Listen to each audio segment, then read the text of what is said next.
then, first of all, I recommend you check out the best bang for buck created PC building list. If you don't know what that is, it's basically I've created a series on the channel and a link to every single video in the description below. You can find it there. There's a 4-part series, different budgets for different, PCs basically.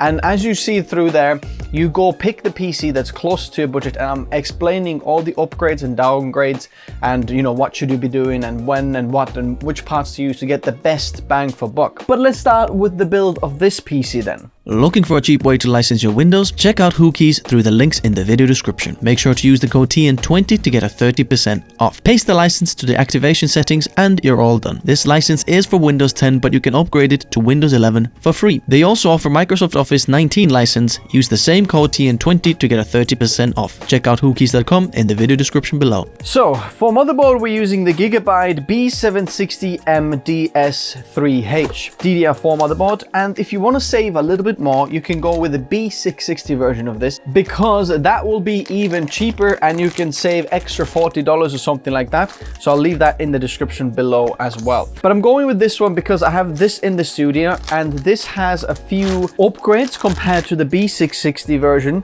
because we have a secondary M.2 slot that's also PCIe Gen 4 here. Now this doesn't have Wi-Fi built in or Bluetooth.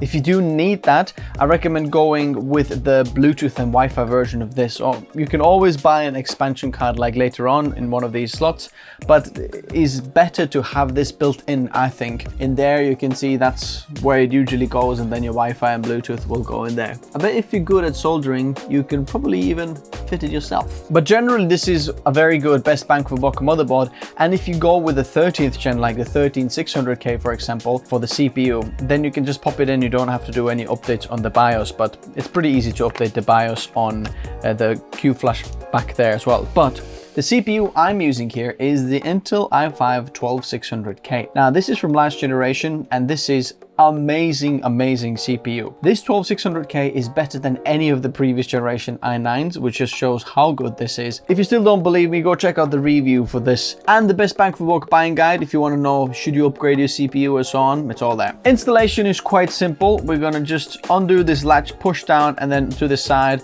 that opens it up. We're going to be opening up the socket and then lining up the corner here, which you'll have on the CPU, and then that will go on the bottom corner there. There is a little corner here on that little latch as well, if you don't know, but that's pretty self-explanatory. Hold the sides and then just drop it down gently straight down, and then you can do a little wiggle. You can see that the notches will line up over there, and then the CPU is installed. Now you can just push down and it should, there we go, it clips up like that, and then you can just take it off.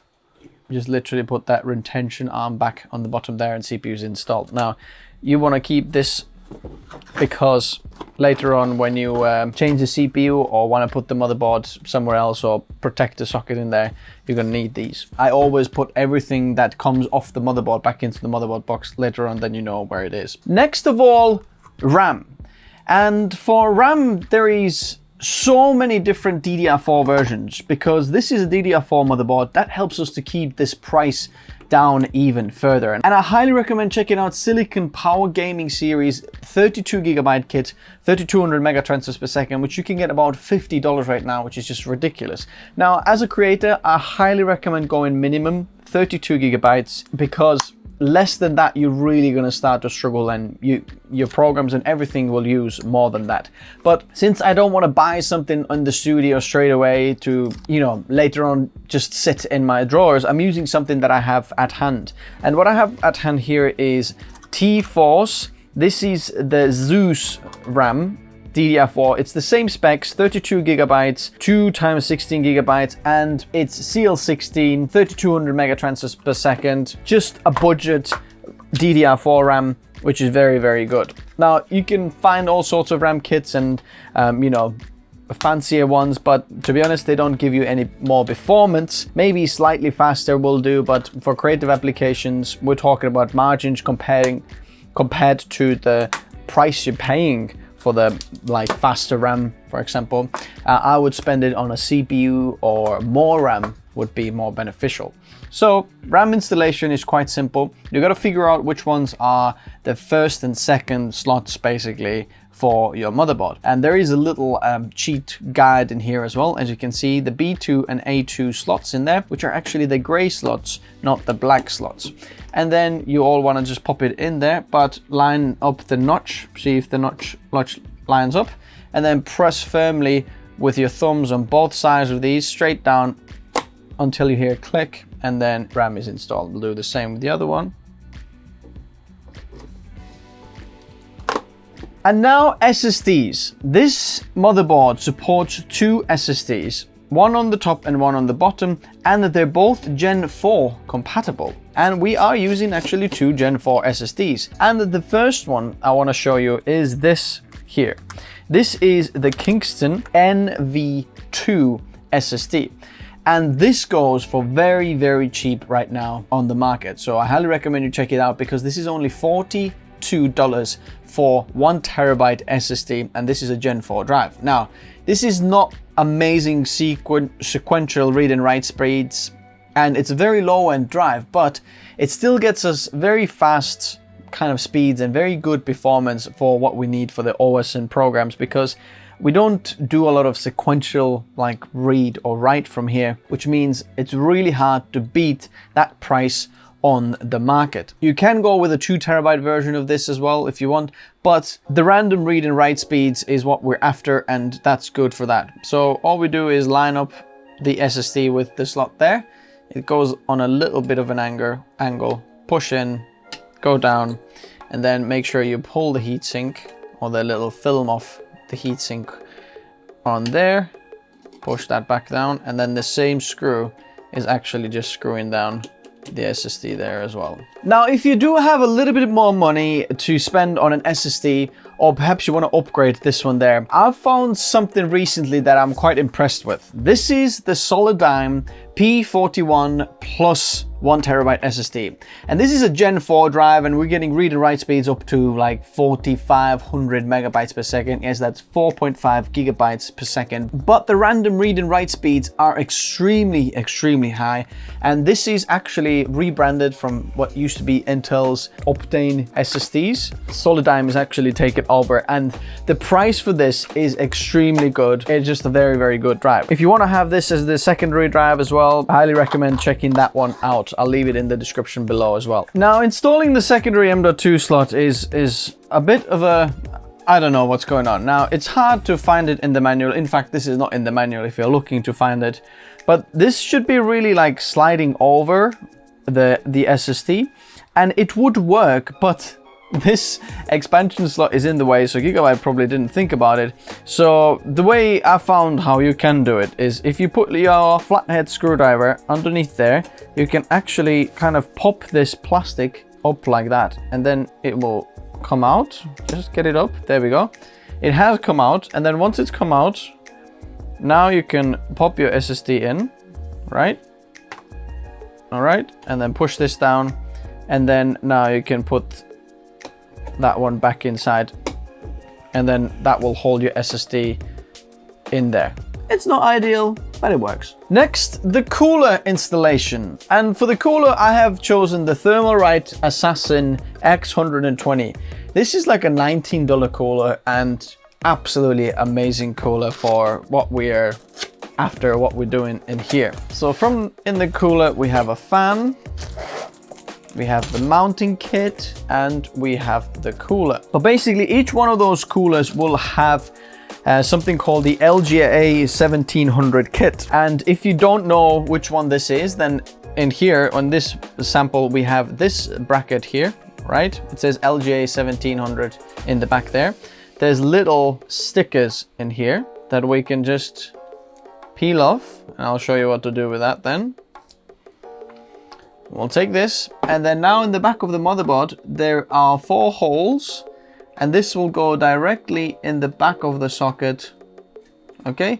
And you just press it in, and then it will stick on the back of this metal there, and then we've got the cooler back bracket installed. Just when using your motherboard, careful sliding around and dropping anything in there.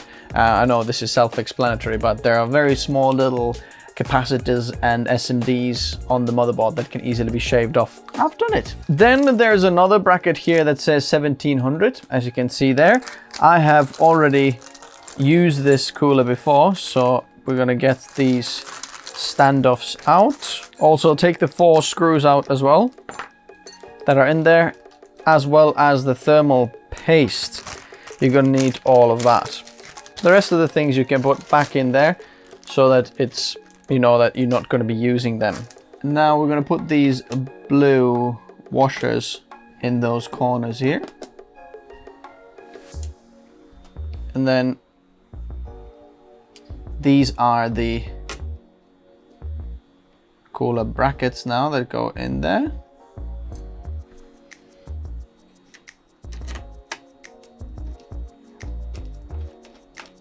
And then they go on the outside screw holes there. Just gonna get them going for a little bit. And then just screw it in until they're tight. Don't worry, you can't really over tighten this here. It's better if it's like tight. You don't have to put extreme pressure in there, but you don't want any gaps in there because you want the CPU height to be very like precise, because all of these screws and these threads, they've been measured perfectly so that you can have perfect contact and pressure for your CPU cooler there. Now you don't have to do that if you have or you're using a new CPU and new cooler and everything, but because I have used them before many times, there might be little residue of old thermal paste or finger grease and all sorts in there. So I'm just going to give a little bit of a wipe on it with some alcohol, and then the cooler as well, just making sure that there's no unnecessary or unwanted random stuff in there. And as you can see, it is black, so there was a little bit of this and that. Then after you've done that thermal paste application, the cooler comes with thermal paste. So what you can do is, what I'd usually do is I'd use a spatula to spread it out. But because this is quite a low-end CPU and cooler, it's not a big problem if we're making like ideal thermal paste application, because it will be good enough. Okay, so that will go in the middle there.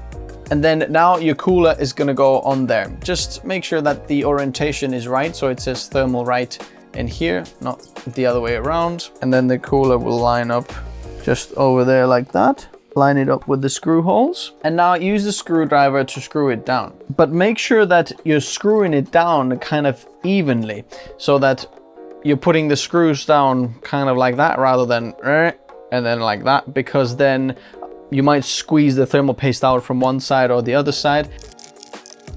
Okay, and then just tighten it all the way till you hit a hard wall and your cooler is installed.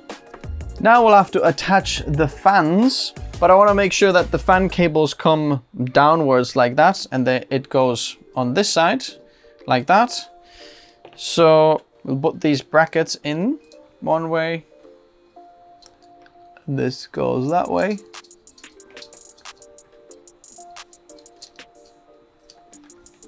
Okay. To the outside.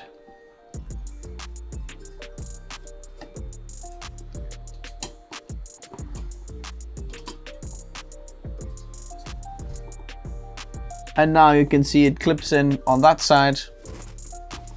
And then on this side, both sides, this holds the fan tight. Now there's 2 cables that come from the fans.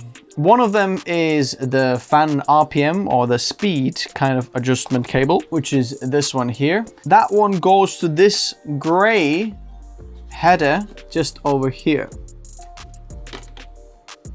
It says CPU fan on it. You pop it in there. There we go. And then the other one is the RGB header. Believe it or not, this fan has RGB. If you like it or not, you can get it with or without RGB. And the without RGB might be even cheaper. But that cable we're gonna have to run slightly further down, because the RGB header is on the bottom over here. It says D LED, and make sure that you line up these correctly so that the 2 go that side and then 1 goes on that side, because there's a pin missing, and that the missing pin will go in the right place. Boom. And that's gonna go in there. You can tighten the cable and put the excess out from the top at the moment, because then it'll be a little bit easier later on. Now what you can do now is put that motherboard on the side, and we're gonna do a little bit of case preparation. And for the case, we're using the Deepcool CH510 Mesh Digital, because it's got a very cool, clever little screen over there. And even for a budget like we do here, look, it just comes out with the magnets. You pull that out. The other side comes with screws, so you have to do 2 screws in the back. Pull the panel out. And now the case is lighter. Okay, I'm gonna lay the case flat over there, and then behind there, there's few screws and instruction manuals attached. You wanna keep them. Now this case comes with only 1 chassis fan in the back here. And if you want to add, you can add extra fans in the front there. And I highly recommend you do, because this will just help everything inside your case be very, very cool. I highly recommend checking out Arctic P12 fans. They're very, very budget-friendly fans that do a very, very good job at this price point. Or check out the P12 Max Arctic fans, because they are even better, a bit of a higher airflow if you want that. But we're gonna try to use no extra fans, just what comes with the case. Now you do want to lift the motherboard slightly and get out the I/O shield. And basically this guy goes inside here, and you want to make sure that you line it up properly. So if you look in the back of your motherboard will go in like that, and then this is how it will line up there, just like that. Okay, making sure that the 3 lines are on the bottom there, as you can see. And now we're going to use it exactly the same way, and then pop it in there. You just literally boom, boom, and that's in there, just like that. You might want to pop this one out as well there, just because we've got a VGA adapter there as well. So that one will come off as well. Okay, since we are using the M80X motherboard, which means it's not a full-size motherboard, we're gonna have to move some of these standoffs. If you don't already have one of those iFixit screw driver kits, very helpful with PC building. So we're gonna take this one off from there. We're gonna have to move 2 of these. I'm gonna take that standoff off, and we're gonna move it to M over there. But it's the bottom M, not to the top M in my motherboard. If you're not sure, you can always put your motherboard back in the case, not like fully seated down, but just look at, okay, where's the holes on the motherboard so that it will line up. So mine would be this one here, that one there. So the top will already be the same on all of the motherboards. But then in here, you've got an M in there, MITX, that can go in there. Or mine is, which is the bottom, which I can see on the motherboard that this screw hole, it's not the same line, it's on the bottom. So that goes there, and then I'll take the one from this very corner. Okay, and screw it in there. Now there is one more standoff in the bottom there, but I'm gonna leave it there because I don't need to move it. And the cool thing is that this case actually comes with this GPU sag bracket. So if you run one of those massive GPUs that are sagging a little bit, you can use this included bracket here, and that will do a very, very good job. But now move that cable out of the way slightly, so you know that this is not going to be in your way there when you're slotting the motherboard in. Okay, and now you can take hold of the cooler just like that, and then probably sideways like that. Gently lower it down here, and then move it towards the standoffs. You're going to start to see they're going to start to line up, but you're going to have to line up the I/O in the back first. So make sure that all the I/O in the back is going perfectly in. Whoa, it came out. This USB one, I'm gonna have to bend back up a little bit. Okay, there we go. Everything looks good. In the back there, I can see all the screw holes line up on the standoffs. There we go. Now in this case, all the screws are just randomly in a bag. So you're gonna have to find screws that will fit into the motherboard. Okay, there is a little guide which ones of them are the motherboard screws, and these are them ones. They've got like a little mushroom head, and then the only ones with the mushroom head. Okay, that's clear. Take the screws, and you need a Phillips head now. Phillips 2, and then screw it in. Another trick, if you didn't know that, is how do you find that the beginning of the thread is put the screw in the hole and then start working backwards, like as if you're opening the screw, and then screw it until you hear a click. Did you hear that? Now it means I'm in the beginning of the thread, and now I can go the other way, and I know I'm going straight down on the thread rather than going sideways or randomly like that.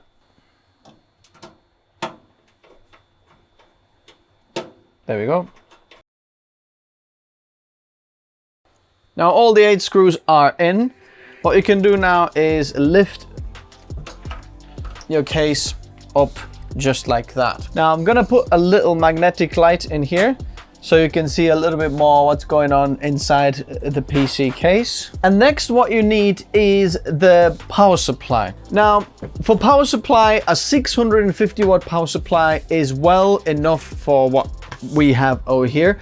But I didn't want to just buy another one for the studio that stays in like just on the shelf here. So I'm using this Corsair RM 750 watt power supply, which is a little bit more expensive, but you do get like 10 years warranty with it and 80 plus gold power efficiency if you want to spend a little bit more. But 650 watt power supply, what I'm seeing here at the time of making this video, you can get roughly around $80 or something like that. I'll leave some options in the description below if you want to pick them up. It doesn't matter what's the wattage or which power supply brand you're using, the installation goes exactly the same. So you want to take the power supply out, and then you want a few cables from the power supply. So on the power supply there is a cable that says CPU or EPS. You want one of those. Depends if it's modular, which I have here, so I'll have to find those cables. If it's a non-modular power supply, then you might already have everything attached. Then we want this big cable. There's only one massive cable with 24 pins. We need one of those. And then you want one of these cables that says PCIe on it, and make sure that it does have 6 plus 2 there, so we've got 8 altogether power connectors, because some of the cables can be only 6, and that's all the 3 cables we basically need for this build, which keeps it nice and simple. What you want to do is install those cables on your power supply. If it's a modular, if it's a non-modular, then already they are attached. But first of all, we're going to take the PCIe cable. It doesn't matter what's the order here, but basically it does work here. And you can see there's 2 PCIe cable headers here. It says 6 plus 2 PCIe, that goes these 2, and then plus 4 plus 4 CPU, and these 2 are CPU headers there. So I'm gonna just pop this PCIe header in there. Bear in mind that the one that doesn't have a label, that goes to the PSU. Don't try to swap them around, but I don't think it goes the other way either. As you can see, if I try to put this CPU header in there, it will go kind of, but it does have 2 kind of clips on this side, which prevents it to fully be seated, so you can only put it in the other way. So I'm going to put the CPU header there, and then the motherboard 24 pin, one of them is like in 2, and the one that's in 2 that doesn't say ATX on it, the other side doesn't either, but it's them 2. You can't really go wrong because there's only one way of the pins to go. I'm gonna go in, make sure they're all seated in properly, and then I'll pop this around a little bit this way. Now you want to put the power supply in now, and then leave all these cables hanging like guts on the back here, but you want to install it from the back in towards there. And there's 2 ways to install the power supply: fan up or fan down. In this case you can do both, because we've got a mesh on the bottom here and the mesh on the top there, which means that it can draw hot air from the bottom of the case and then push it out straight from the back, because in the back there is this mesh there. But because we only have one case fan, which is in the back there, I'm going to install the fan up, which means that it will draw some of this air from the case and then push it out, which just creates a natural workflow to suck a cold air in from the front, which just helps a little bit with the airflow if you are not adding any extra fans.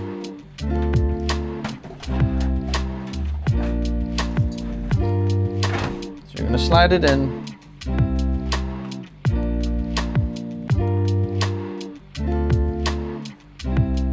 Okay, we've learned something new today. This case actually has selected kind of screw holes for the PSU, which automatically lets you only install the PSU fan down because the screw holes will then line up. So that's what we're gonna have to do in here. And in this case, you're not gonna be able to mount the fan one way or the other way. Then we're gonna take up some more screws in here. We're gonna have to find power supply screws. Sometimes your power supply will have those screws already in there, but I don't know where my power supply screws are. So I'm gonna take some from this case. And they're the ones that have like little flat sides and interesting kind of a shredded or kind of angled bottom of the screws. And I'm gonna need 4 of these. And then use the 4 screws to screw the power supply in. Now it's very important that you actually screw in all 4 of these screws and you screw them all the way tight to the case, because the power supplies, different ones have different cables and different grounding, but these screws will actually screw into the power supply and give the case a ground, which will also give ground to the motherboard then, because the motherboard will get the ground from the motherboard screw holes. So it's all very, very important. Now let's start plugging in cables into the motherboard. I would start with the smallest cables because then it's the easiest to do. What you want to do is pull these very small cables through, and then you're gonna have to put them in here. Now underneath there is a little guideline where to put this underneath the motherboard there. It's also in the motherboard manual if you don't know where, but basically the reset switch and the power switch of the PC here, the orientation, like the plus and minus, doesn't really matter. The orientation for the HDD LEDs, that's an orientation that matters. As you can see on it, it will show plus and minus, so make sure you know which way is minus and plus. And then underneath there, you know as well, for me, plus goes to the left, minus to the right. And then their very bottom headers there, so I can just plug in there and then pop it in. Then we take our power switch that goes on the top row from the left, the 3rd and 4th, and which way, it doesn't really matter. And then the reset switch goes underneath the power switch and the orientation doesn't matter. Now pull the rest of the excess back onto the other side, and then we'll sort the other cables in through later. Then we're gonna take another cable from the back. It's called the HD audio cable, and you wanna push it through there. And on it, it says HD audio, so you can't really put it wrong. And that goes onto the very, very left in there, this white header there, and there's 1 pin missing, so make sure that this will line up there, and then voila, you can get your header installed there. Now next cable you want to pull through is a USB cable, and you want to pull it here, and it just says USB, and basically this cable is for your smart LCD panel in the front that we have here. And then we're going to be plugging that into the bottom port here. They are the USB 2.0 ports. Either one of the left ones or right one, it doesn't matter. They're both the same, but it goes in there. Then we have the front panel USB type A, which we're going to be pushing through over here. And it's the cable that looks like that. And then it says USB 3.0. And they're the type A ports on the front there, or just one of those. And then you're gonna line it up in there. There's a little notch on one of the sides. So that notch goes that way, and then just pop it in. And then pull the excess back onto the other side. There is one more cable in here, which is the Type-C header. And that's for the Type-C port in the front of the case. But our motherboard doesn't actually have the Type-C header, so it doesn't support front panel Type-C. It comes with some of the a little bit more mid-range motherboards. This is very low-end motherboard, so we're just gonna leave that one, which just means that the USB-C port in the front doesn't work. Next, you wanna take out your CPU header, which will go through the front there. And that's the CPU power that we had from the power supply. And we just plug it on the top there.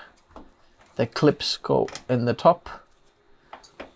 In this case, you've got quite a lot of room and you don't need to worry about putting it in there before, but this will work just fine. And then one of the last cables we're going to push through is the motherboard power, which will go on the top slot in there. And then we're going to be popping it out from this top grommet, rubber grommet in there, which is quite nice.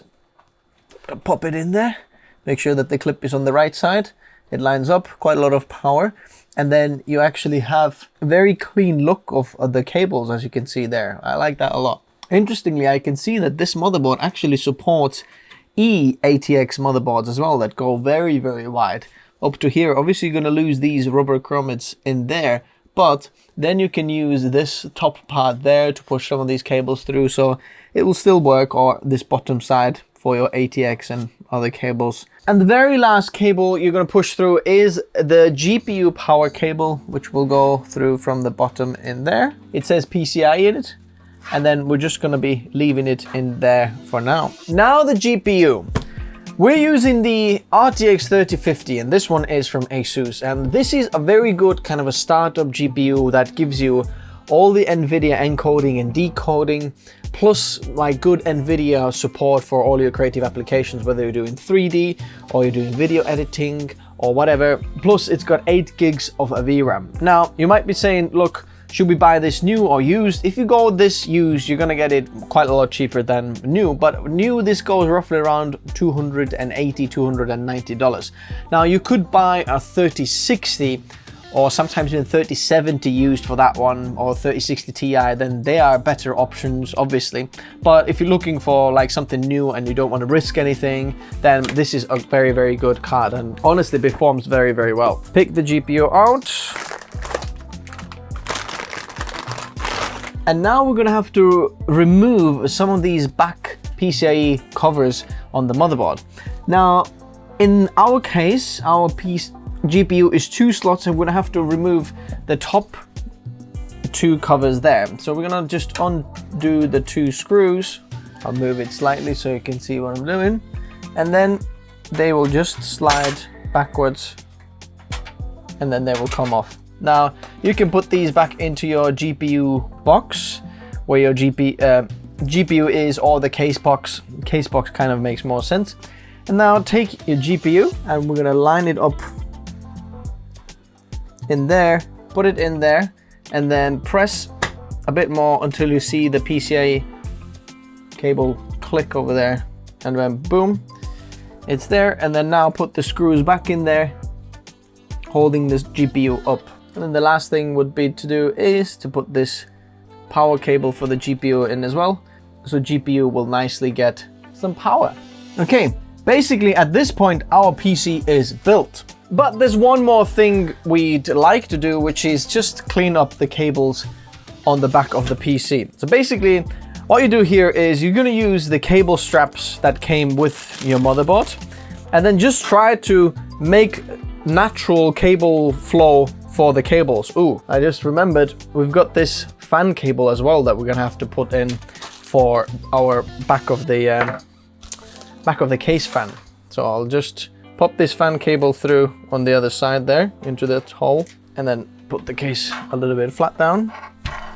And basically the fan cable here will go next to the CPU power header on this side. There is something that says system fan, line it up there, and then off you go. Now you might be saying, oh, the back fan has only 3 pins and the port has 4 pins, and that's completely fine. Just line up the 3 pins on the correct side with the notches that go slide into like the socket of the PWM connector, and you'll be completely fine. It's just one of them is DC fan, one of them PWM fan, but it's fine. So now then, the cables, let's sort them out a bit. That's already pretty good. Now I could have another one somewhere down there, but I don't see the need of that. That's pretty smart there. You might want to clip these excess cables off as well. There we go. Let's put the back panel back on. Put it there, slide it in, screw the back there. Now as you can see, the back panel actually has a little bit of an airflow on the bottom there as well to pull in cool air a little bit there for your GPU, PSU, for whatever. Now use the kettle lead and then plug into the back of the PSU, which is there. Flick the switch on. Ooh, interestingly, look at that. It already shows 0 degrees in here. Then what you want to do is take the HDMI cable and then pop it in the back of your GPU and not the motherboard, because the motherboard has some ports as well, but the GPU ports there. Now, our PC is completely built now, and what we want to do now is see if it turns on. And that's what it's called, post. Let's see if it's gonna post. We're gonna hit the power button on the top and then see what happens, okay? These fans should be turning on now. That's good news. See the fans turn on? That's very good news.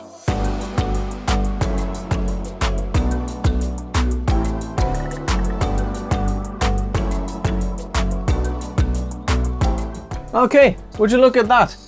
We are already in the BIOS. There was no LEDs on the motherboard, so nothing just happens, but we will see this in here now. As you can see, we've got Team Group RAM installed there. It shows Team Group here, 16 gigabytes there. That's very, very good. We can see that our CPU is a 12th gen Intel 12600K, 32 gigabytes RAM. It's very, very good. There's no SATA devices, we didn't have them. PCI devices, they can see that there is one card in there. That's our GPU. M.2, boom, 2 M.2s installed as well, so they're, both of them will show up, which is really nice. We have the CPU fan going there, that's fine, and then the system fan there as well. The CPU temperature is 32 degrees right now. It's pretty good. And our PC is actually working. Every bit of hardware seems to be working just for now. But now, once you have built the PC, it's another thing how to set it up afterwards. Now, I'm gonna skip this part and we're gonna see the PC in Windows and then we're gonna do some tests and things like that. But if you do wanna see how to actually set up a PC once you have built it, then check out the video that's coming out very, very shortly. Alrighty then.